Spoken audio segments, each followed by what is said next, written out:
What is going on, Pats Nation, and welcome back into another episode. Some big-time breaking news here for the Patriots leading up into the NFL trade deadline. I know that this one is a little bit later than I ideally would have liked to. As soon as breaking news like this happens, I like to go to the studio, hit go live, and immediately start talking to you guys. Unfortunately, was hosting two shows tonight, the AFC West and the NFC South Roundtable, on behalf of Roundtable Sports, as I do every Tuesday. So that's why this video is a little bit late, but you guys have heard it. You guys see the title. With breaking news, the New England Patriots are trading edge rusher Keion White to the San Francisco 49ers and safety Kyle Duggar to the Pittsburgh Steelers as he reunites there with Jabril Peppers. I mean, let's just call that secondary there for Pittsburgh, the New England Patriots. Okay, that's essentially what it is. I mean, it's only a matter of time before they start trying to find our former and current cornerbacks to try to add to that secondary also. Mike Tomlin, you like the Patriots so bad, you just got to take all their players, don't you? But in real talk, let's go ahead and let's talk about this first one here. This first one being with Keion White. Now, this one was first originally reported by the GOAT himself, Mr. Tom Pelissero. Says trade. The Patriots are sending Keion White to the 49ers per sources. New England gets a 2026 sixth-round pick for a 2026 seventh-rounder and White, who had 5 sacks last season. So essentially what the Patriots are getting here in the trade for Keion White is they are just simply shipping off draft picks, right? Like it's exchanging draft picks. New England is not adding anything here. They're not adding to their draft picks for 2026. They are just moving up. They are taking the 7th round pick that they had. They're moving up a few spots with San Francisco, and they're shipping off a 7th and Keion White. That's all it is. This was not a trade for the Patriots to get good draft compensation. This quite literally was, this is a guy that does not fit our system. This is a guy that we don't want around. This is a guy that is playing poor. This is a guy that quite literally last week was a healthy scratch. How do we get him off our books? How do we move on? And how do we get anything in return for this guy without having to cut him? Because that's essentially what it was.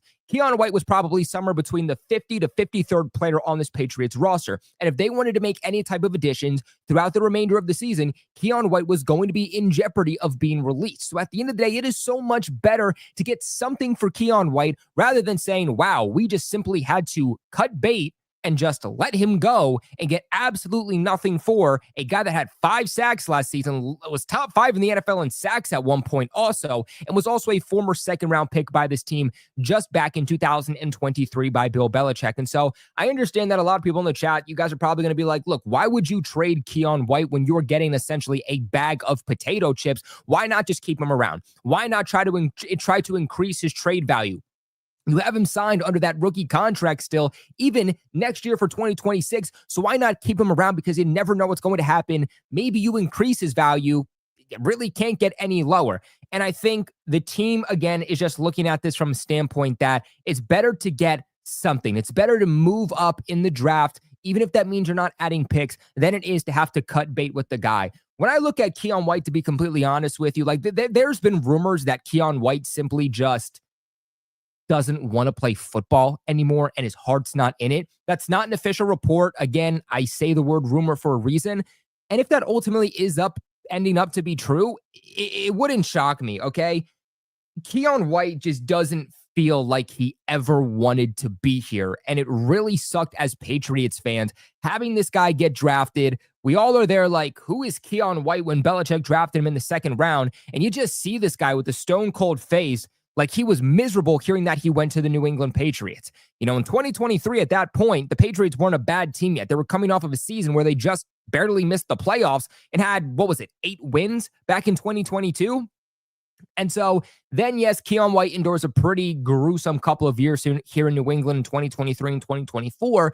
But Keion White was also here to see multiple different regimes. He was here for the Belichick regime in 2023. He was here for the Gerard Mayo regime in 2024. Now he's here for the Mike Vrabel regime, and you're telling me that Keion White couldn't get it going with 3 different regimes here in New England? At some point, if every single one of your roommates has a problem with you, you're probably going to be the problem. And I think that guy ultimately came down to Keion White. Again, I'm not there behind the scenes at practice every day like the coaching staff is. Maybe Keion White just has a resting bitch face, and that's just all it is at the end of the 7.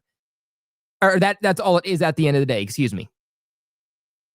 But it just, from an outside perspective as a Patriots fan, it never felt like he bought into being a New England Patriot. Even right now, under Mike Vrabel, Terrell Williams, he never bought into this defensive system. And he had a really great opportunity to really excel here with Mike Vrabel, to really excel with Terrell Williams. That is a really good coaching staff, especially if you are an edge defender. I mean, Keion White, his ability to pin his ears back and get to the quarterback, that is exactly what this defense is. That is what this defense is centered around. And I know that Keion White is kind of like a Myles Garrett type of guy. He's the type of player where you don't just want to put him in one spot. You want to put him on the edge. You want to put him in the interior. You want to line him up on the left side, line him up on the right side. You want to find his mismatches. I totally get that. Here in New England, he wasn't going to do that. He was going to be an edge rusher, and that was quite literally all it was going to be. But again, be happy. Be happy within the role you have here in New England. Try to thrive in that role that you have here in New England. Take advantage of the good coaching staff you have here in New England with a former head coach in Mike Vrabel that's been here before, that had success, that was an all-pro, that had Super Bowl experience, and Keion White just never did that. And the Patriots are 6-2. So you can't say, oh, well, Keion White is unhappy because the Patriots aren't winning. They're winning right now. They have one of the best records in the National Football League right now. They're 3rd in the NFL. They're top of the AFC East. They're 2nd in the AFC, only behind the Colts. And so, look, maybe Keion White just needs a change of scenery, and maybe he'll go to San Francisco, and maybe he'll ball out, and maybe he'll start putting everything together. But for me personally, I don't think that this was a New England Patriots problem. I really do believe that this was just a Keion White type of situation. And it wouldn't surprise me if he goes to San Francisco, has the same problems, and within a couple of years, we're hearing that Keion White is retiring because he just doesn't have it in him. He showed the potential at one point, and then everything just fell off. And so looking at the numbers even here for Keion White, let me share this with you guys real quick, because again, I know a lot of people are going to say, well, what about this year? Is he really playing that bad? And yes, Keion White is playing really, really bad football. It was one of the first games of the season. I want to say it was against the Raiders or the Dolphins, where Keion White was playing a decent amount. It was a rotational piece, but he was still in the rotation, and he had a 0% pass rush win rate, meaning that quite literally when this guy was on the field, he did nothing. You essentially could have put a brick on the field, and you wouldn't have known the difference between that brick and Keion White.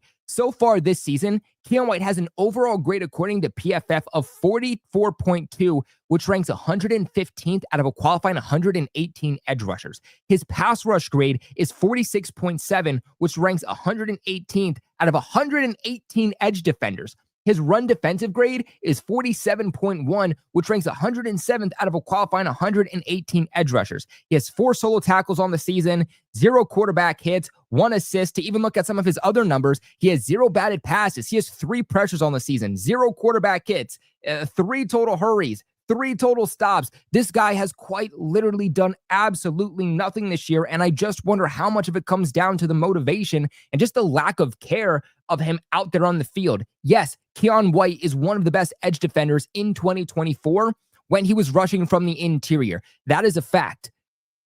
But Keion White was also good when rushing off the edge last year, and then he fell off.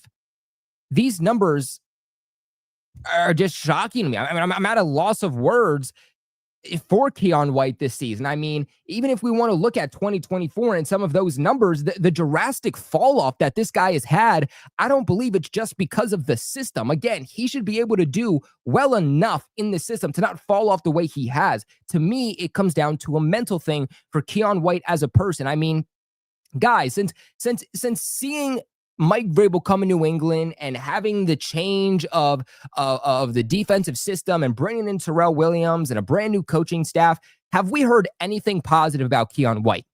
Have we heard that Keion White is looking good in OTAs, in minicamp, in training camp? During the preseason, this guy was playing all the way from quarter 1 to quarter 4. Did we see him do anything good against guys that aren't even in the NFL right now? They're not on an NFL team. No. Last year in 2024, when we saw that there was promise with Keion White early on in the season, he had an overall grade of 68.5. At that time, that ranked 44th out of a qualifying 121 edge rushers. He had a pass rush grade of 76.7, which ranked 19th out of a qualifying 121 edge defenders. Run defensive grade of 55.3. Again, just proving my fact on what I said earlier, that Keion White last year, even when he was dominant, was very, very good at pinning his ears back, rushing the passer, getting to the quarterback, but he wasn't good at containing the edge. He wasn't good at stopping the run, but he was great at just getting to the quarterback and simply that. This year, he can't even do that. Last year, he had 6 total sacks on the season. He had 2 forced fumbles. He had 4 batted passes, 45 pressures, 9 hits, 30 total hurries, 26 stops.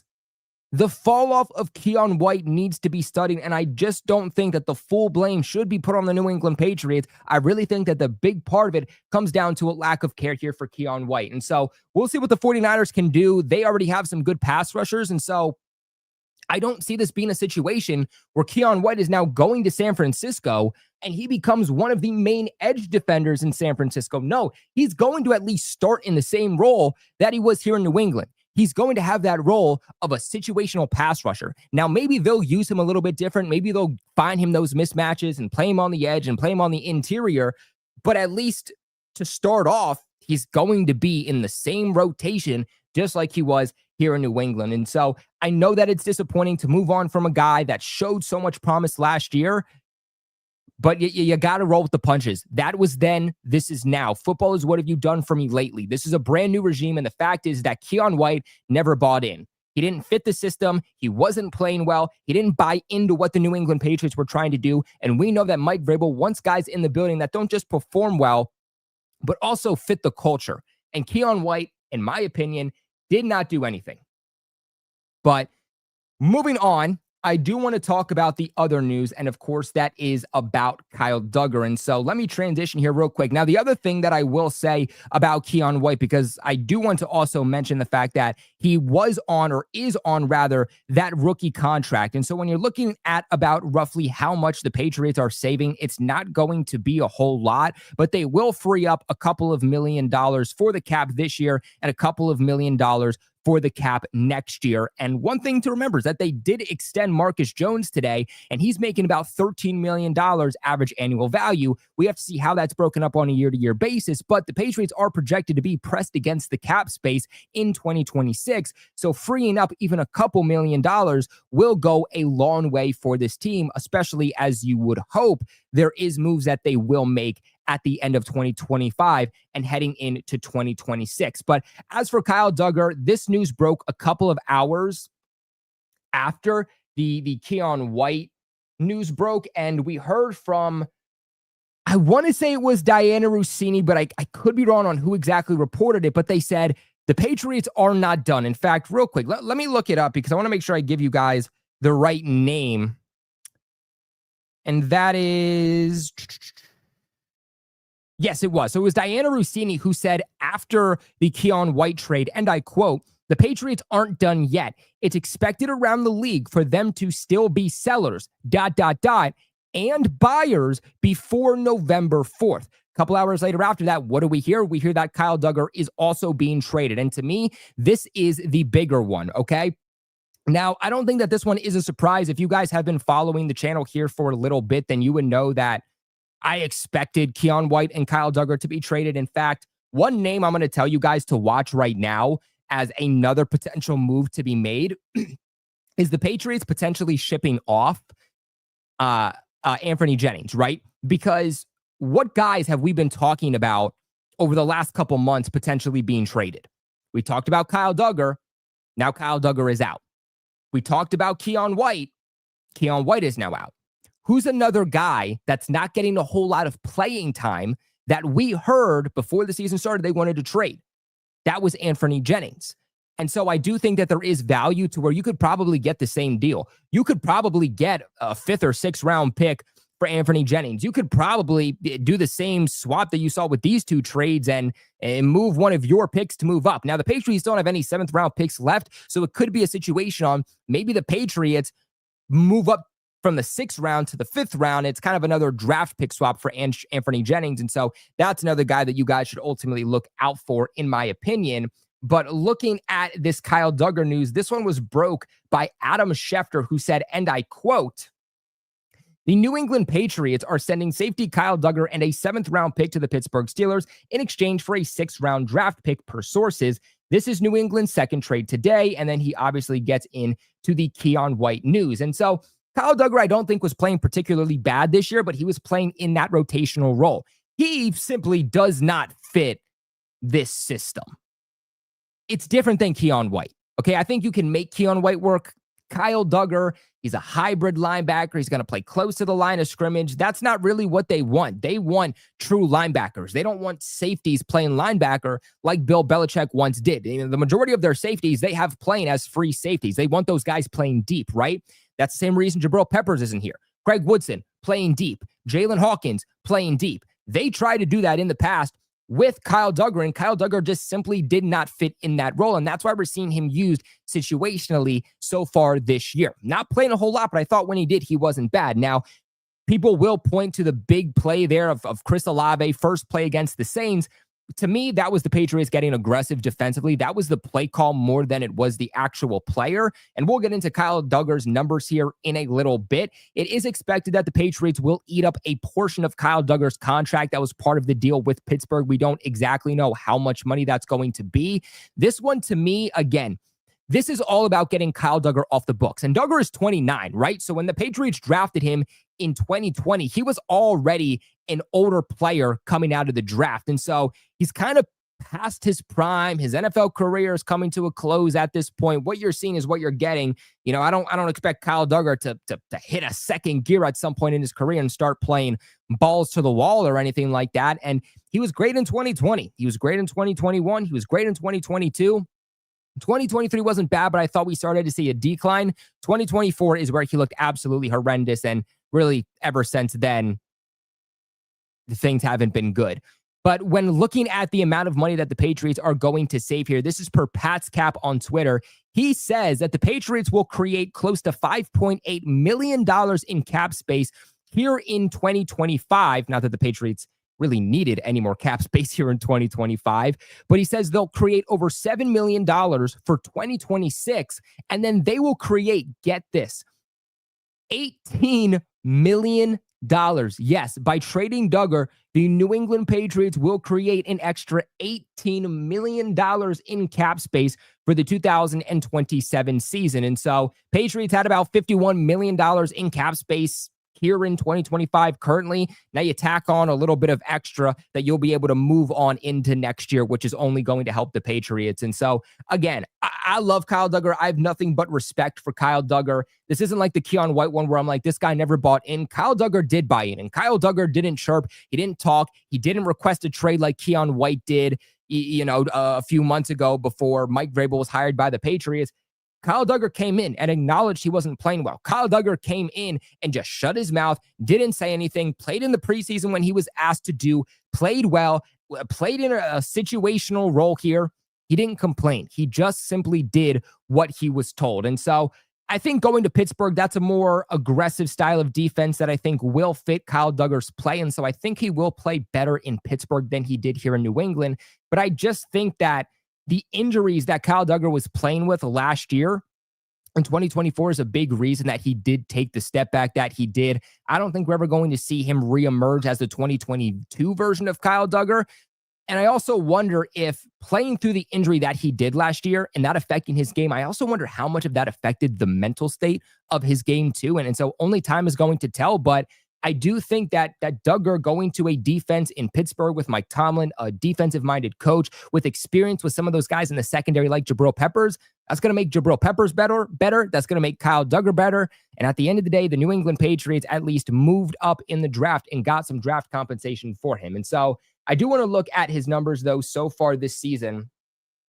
just to give you an idea on how he's been playing. And so let me share my screen here with you guys real quick. Like I said, Kyle Duggar hasn't played amazing this season, but I don't think people understand, like, when Kyle Duggar has been asked to play in a limited capacity this year, he's actually not been bad at all. But the reason that you're not seeing him is because he's not playing a whole lot. But I mean, also, if a guy in the secondary, you're not hearing his name, chances are that's a good thing. But looking at Kyle Duggar's numbers here, overall, he has an overall grade, of 58. That ranks 62 out of 88 safeties. His pass rush grade, though, is just outside the top 10 of 78.3, which ranks 11th out of 88 safeties. His run defensive grade was 73.6. That ranks 34 out of 88 safeties, but a terrible coverage grade of 50.7. That ranks 68th out of 85 qualifying safeties. Has 10 solo tackles on the season, 1 total pressure, 6 receptions allowed. When quarterbacks are targeting him, he's allowing those quarterbacks to have a passer rating of 113.1. He's allowing 13 yards per reception. And like I said, he has allowed 6 receptions there on the season with 2 missed tackles and 4 total stops. And so I think you see where he excels is against the run. Where he excels is the pass rush department. How do you use Kyle Duggar to your advantage, given where his strengths are and where his weaknesses are? You play him closer to the line. You play him in the box. You use him as a hybrid linebacker, right? You don't play him deep in coverage. Right now, with where this system is at, this system is asking Kyle Duggar to play where he struggles and to rarely play where he succeeds. And I think that's ultimately why you're shipping off Duggar at this point. And so, does it make the Patriots safety group a little bit more thin? Yes, but I think that with moving up in the draft, getting some better capital, getting away from that contract, I think you're okay with saying, all right, we'll pick up a guy off of waivers, we'll promote a guy, from the practice squad, and we'll just roll with them moving forward, and then just rely on Craig Woodson and Jalen Hawkins to be healthy, hopefully, for the remainder of the season. And so that's going to wrap it up, though, for today's video, though, guys. Last thing I will say is that looking at the Patriots' updated draft picks, they now have round 1, round 2, round 3, 2 fourth-round draft picks, a 5th-round draft pick, and now, let me make sure I get this right, 4 6th-round draft picks. 4. So they don't have any more 7th-round picks right now, but after the moves today, they have now added 2 more 6th-round picks, putting them at 4, and I do think that there's an opportunity for them to only add to that. What I will say is that I do think that you are seeing the Patriots gearing up to be able to make some type of move. And when I say that, I'm not saying expect the New England Patriots to go out there and trade for A.J. Brown and make some star-studded move. But with the draft compensation they have, with the 2 4th-round picks, the 5th-round pick, the 4 6th-round picks, that is enough at the trade deadline to go get an impactful player. And from everything we're hearing, the Patriots are likely going out there to go get an edge rusher. And after the Keion White move, after seeing Anthony Jennings be a healthy scratch, I think that is more indicative and improves the point that the Patriots probably will go out there and get an edge rusher. So I don't believe the Patriots are done here at the trade deadline. They are still going to make moves, whether they are buyers or sellers. But at the end of the day, they do still move on from 2 defenders who were big-time players for this defense at one point in Kyle Duggar and Keion White. You are seeing that this is a new era of the New England Patriots, and players that were once stars here, players that once showed promise, they're now moving on because it is a new era. It is a new system here in New England. And I think given the fact that we're 6-2, some of our hearts might be with these players that are leaving, but anything to make this team better while they're already succeeding. And so, as always, man, I appreciate you guys so much for watching. I want to kick this off to you guys. Let me know your thoughts on these moves in the comment section below. Do you like them? Do you hate them? And what do you grade each of these moves that the New England Patriots have made at the trade deadline? Give me your grades in the comment section below. Make sure you guys hit that subscribe button, hit that like button, and of course, guys, make sure you do enter the jersey giveaway if you want to win one of our 5 rivalry jerseys for the New England Patriots, the $190 valued ones. These are the ones with the real stitching, with the NFL logo, with the NE, with the We're All Patriots, with the stars on the collar. So if you guys want to win one of these, we are giving 2 of them away this Sunday during our live watch party against the Falcons. We are giving 3 away the following week during our live watch party against the Tampa Bay Buccaneers. For you guys to enter, all you have to do is be following us here on YouTube, hit the like button, and follow us on TikTok at Patriots Global. If you guys do those things, just make sure to comment done and you will be entered into the jersey giveaway. But until next time, I appreciate you guys so much for watching. And of course, never forget, go Pats.